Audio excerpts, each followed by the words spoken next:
väga tähtis asi, millest ei tohi unustada siis, kui me mõtiskleme Jeesuse Kristuse sõnade üle, kui me loeme piiblit, kuulame jutlusi kirikuse või midagi tahame saada Jumalast, on see, et Jeesus Kristus ei tahtnud, võib-olla eriti ei tahtnud tegeleda meie asjadega, mis on siin maa peal.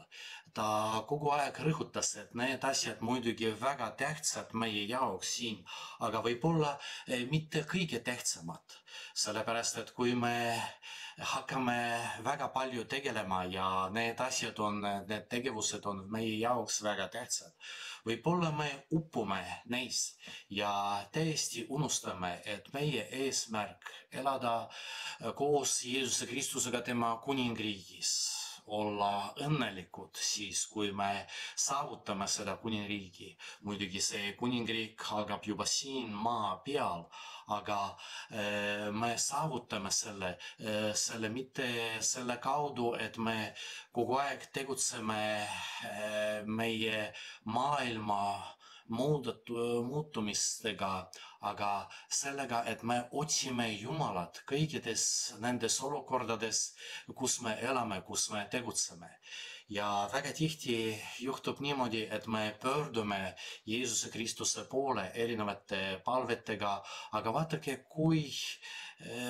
missugused palved need on, kas tõesti tänu nende palvete kaudu me läheneme Jumalale või vastupidi, me täiesti unustame Jumalat ja hakkame tegutsema sellega, mis on praegu meie jaoks kõige tähtsam. Ja Jumal on vaja, aga selle jaoks, et ta midagi teeks meie jaoks siin maa peal.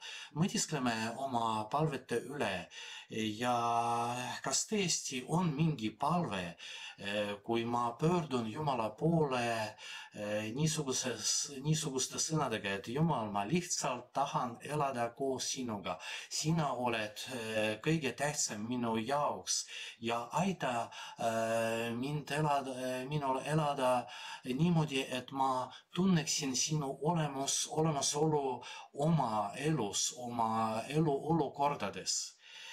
Kas on niisugused palved või me pigem eelistame teisi palved, mis on tõesti väga tähtsad meie jaoks midagi saavutada, et mul läheb midagi valesti, kuidas ma tegutsen teiste inimestega. Muidugi kõik need asjad on väga tähtsad, aga äkki ei ole niimoodi, et nende palvete kaudu ma unustan Jumalat.